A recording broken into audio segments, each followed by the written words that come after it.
Price அல்லாஹ். இன்றைய சிந்தனைக்கு கதை ஒன்றை கேட்போமா? சத்யாவும் குமரேசனும் கிராமத்துல இருந்து சென்னைக்கு குடி வந்தவங்க. தெரிஞ்சவங்க கிட்ட என் 2 பசங்களை வச்சுக்கிட்டு வீடு எடுத்து இருக்கணும், எங்கேயாவது கம்மியான வாடகையில வீடு இருக்கான்னு கேட்டதுக்கு இந்த குடிசை பகுதியில அவங்கள வீடு கொண்டு வந்து வச்சாங்க. அவங்க கிட்ட இருக்கிற பணத்துக்கு அங்கதான் இப்போதைக்கு குடி வர முடியும். ஆனா அது ரொம்ப பிரச்சனை நிறைந்த பகுதி. எதுக்கு எடுத்தாலும் அங்க இருக்கிறவங்க சண்டை போட ரெடியா இருப்பாங்க. ஒரு பாத்திரத்தை கழுவுனா உங்க வீட்டு தண்ணி ஏன் எங்க வீட்டுக்கிட்ட வருதுன்னுவாங்க. ஒரு துணியை காய போட்டா துணியை உங்க வீட்டு பக்கம் காய போடுறது தானே, அது ஏன் எங்க வீட்டு பக்கம் வந்துச்சு அப்படின்னுவாங்க. எதுக்கு எடுத்தாலும் பிரச்சனை. வெளியே வீட்டை விட்டு வெளியே போலான்னு பார்த்தா வலது பக்கம் போனா வலது பக்கம் இருக்கிறவங்க சண்டை போடுவாங்க. ஆமா, இவங்களுக்கெல்லாம் இதுதான் பொது வாசல், இந்த பக்கமாவே வருவாங்க அப்படின்னு. இடது பக்கம் போலான்னு பார்த்தா ஏமா அந்த பக்கம் போறது தானே அப்படின்னுவாங்க. எங்க போறது? ஒண்ணுமே புரியாது சத்யாவுக்கும் குமரேசனுக்கும். அவங்களோட 2 பசங்க சரண், கிரண் ரொம்ப அமைதியான பிள்ளைங்க. எப்படியோ பக்கத்துல இருக்கிற கார்ப்பரேஷன் ஸ்கூல்ல சேர்த்து விட்டுட்டாங்க. குமரேசன் ஒரு மில்லுல வேலை பார்க்குறாரு. தினமும் மனைவி கிட்ட போக்குல சொல்லிட்டு போவாரு, எம்மா யாருக்கிட்டையும் இதுவும் பேச்சு வச்சுக்காத, வீட்லயே இரு, நான் சாயந்தரமா வரும்போது வீட்டுக்கு வேண்டியதெல்லாம் வாங்கின்னு வந்துடுறேன், நீ என்ன வேணும்னு காலையில என்கிட்ட சொல்லிடுமா, நீ வெளியே வராதம்மா, யார் எது கூப்பிட்டாலும் வந்து யார்கிட்டயும் வாய் கொடுத்து மாட்டிக்காத, பசங்களையும் பிடிச்சி வச்சுக்கோ அப்படின்னு சொல்லிட்டு தான் போவார். ஸ்கூலுக்கு போகிற பசங்க கிட்ட, டேய் ஸ்கூலில் ஆகட்டும் வீட்டுக்கு வரும்போதும் ஆகட்டும், அண்ணன் தம்பிங்க நீங்கள் 2 பேரும் உங்களுக்குள்ளே விளையாடிக்கங்க, இங்கே எப்படின்னே புரியல இன்னும் இந்த ஜனங்களை, அதனால அவசரப்பட்டு யார்கிட்டையும் எதுவும் பேசி மாட்டிக்காதீங்கப்பா அப்படின்னு பசங்களுக்கும் குமரேசன் எடுத்து சொல்லிட்டு போவார்.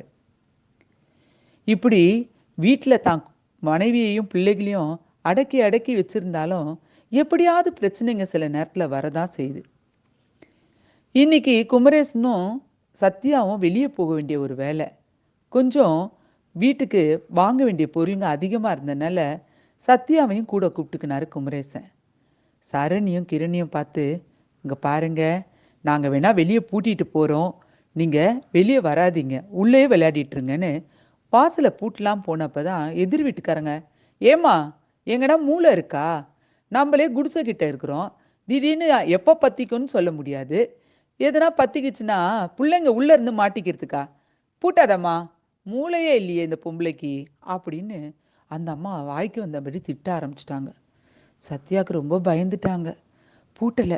பசங்க கிட்ட, டேய் வெளியே வராதீங்கடா, அமைதியாக உள்ளவே இருந்துக்கோங்க, அம்மா பூட்டலை சரியா அப்படின்னு சொல்லிட்டு வீட்டுக்காரு கூட அந்த கடத்தெருவுக்கு போனாங்க. என்னங்க இது, இப்படிப்பட்ட இடத்துல நம்ம வீடு வந்திருக்கிறோம் அப்படின்னு சத்யா போகிற வழியில் வீட்டுக்காரர்கிட்ட ரொம்பவே கவலைப்பட்டாங்க. கொஞ்சம் பொறுத்துக்கம்மா, இப்போதான் ஓனர் கொஞ்சம் பேசுகிறாரு, நல்லா பழகும்போது வேற எங்கன்னா வீடு அவர்கிட்டயே கேட்கலாம், கண்டிப்பாக மில்லு பக்கத்துலேயே ஏதாவது சின்னதாக வீடு பார்த்துட்டு போயிடலாம் அப்படின்னு மனைவி கிட்ட எடுத்து சொல்லிக்கிட்டு கடைக்கு போனார்.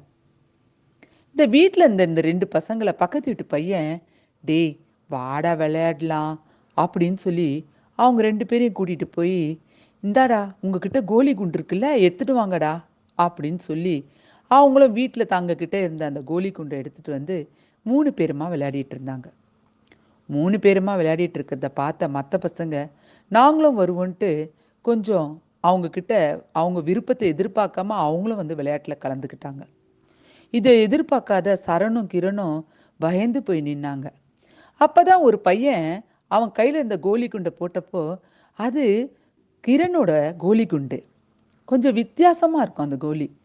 ஏய் இது ஏன் கோலி அப்படின்னு குழந்தை வாய் விட்டு தெரியாம சொல்லிட்டான். இதை கேட்ட அந்த பையன், ஏய் என்ன, யாரோட கோலியை பார்த்து நீ உந்துன்னு சொல்ற அப்படின்னு ஆரம்பிச்சவன் தான். மடமடன்னு அவங்க அப்பாவை போய் கூட்டிட்டு வந்து, அப்பா நான் திருடுறேன்னு ஒரு பையன் சொல்லிட்டான்ப்பான்னு சண்டையை பெருசாக்கிட்டான். கடைக்கு போயிட்டு வீட்டுக்கு வந்த குமரேசனும் சத்யாவும் தான் பிள்ளைங்களை சுத்திலும் ஒரு பெரிய கும்பல் இருக்கிறத பார்த்த உடனே குமரேசனும் சத்யாவும் பதறி போய் என்னாச்சு என்னாச்சுன்னு போய் கேட்க போனாங்க. அவங்க அப்படியாக்கம் இப்படியாக்கம்னு பயங்கரமா பேச ஆரம்பிச்சிட்டாங்க. குமரேசனுக்கு தலையும் புரியல, காலும் புரியல. சரி சரி விட்டுருங்க விட்டுருங்கன்னு சொல்லி அமைதியை உண்டாக்குறதுக்கு முயற்சி பண்ணப்போ யாரோ ஒரு ஆளு பெரிய தடி எடுத்து குமரேசனோட தலையில ஓங்கி அடிச்சிட்டான்.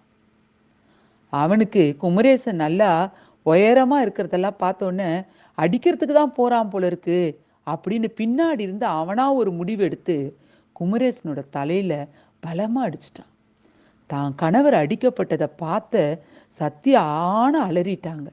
குழந்தைங்க 2 பேரும் அப்பா தலையிலேருந்து சரசரசரன்னு ஊத்துற ரத்தத்தை பார்த்து அலறிட்டாங்க.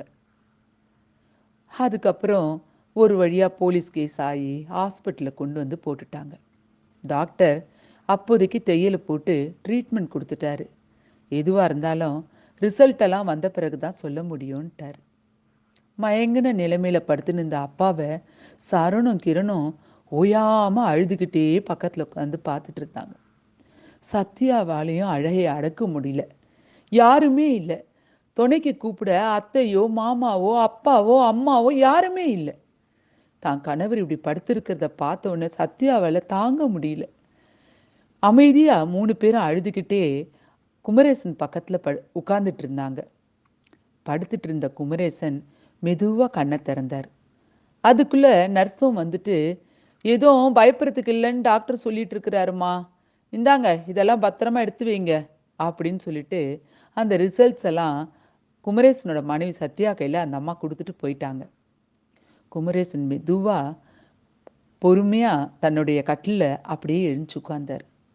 பசங்க 2 பேரும் வலது பக்கமும் இடது பக்கமும் அப்பாவோட கையை பிடிச்சிட்டு ஓன அழுதானுங்க. அப்பா, இனிமேல் அந்த வீடு வேணாம்ப்பா, நாங்க வெளியே போமாட்டோம்ப்பா, வெளியே போமாட்டோம்ப்பான்னு.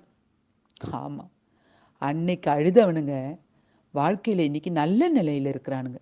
அதுக்கப்புறம் அவனுங்க இந்த மாதிரி வெளியே போகவும் இல்லை. குமரேசனும் அந்த இடத்த விட்டு காலி பண்ணி ஒரு நல்ல இடத்துல வீடு எடுத்து இருந்துட்டாரு. இன்னைக்கு அந்த பசங்க காலேஜ் படிப்பும் முடிச்சுட்டானுங்க. இது வரைக்கும் அப்பாவோட ரத்தத்தை அன்னைக்கு பார்த்தவனுங்க தான். அதுக்கப்புறம் யாரு கூடயும் போய் விளையாடுறதோ அல்லது வீணான பிரச்சனையில சிக்கிக்கிறதோ அதுக்கப்புறம் அவங்க வாழ்க்கையில இல்லாமையே போயிடுச்சு. என்னங்க, நம்மளோட வாழ்க்கையில கூட இப்படி தேவையில்லாம நிறைய பிரச்சனைகள் வரலாம். ஆனா 2000 ஆண்டுகளுக்கு முன்பாக நமக்காக, நம்மளுடைய பாவங்களுக்காக, நம்மளோட வியாதிகளுக்காக, நம்மளுடைய வறுமைக்காக, நம்மளுடைய அக்கிரமங்களுக்காக ஒருத்தர் அடிக்கப்பட்டாருங்க. சிலுவையில அடிக்கப்பட்ட அவரு நமக்காக 3ஆம் நாள் உயிரோடு எழுந்து இன்னைக்கும் பிதா கிட்ட நமக்காக பரிந்து பேசிட்டு இருக்கிறாரு.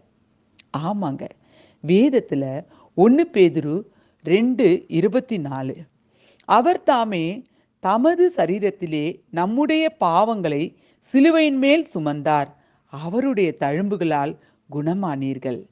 ஆமாங்க, உங்களுக்கு சுகம், பெலன், ஆரோக்கியம், ஐஸ்வர்யம் இது எல்லாம் கிடைக்கணும்னு இந்த பாவம் அதுக்கு ஒரு தடையா இருக்கக்கூடாதுன்னு அவரே தன்னை பலியா சிலுவையில கொடுத்தாருங்க.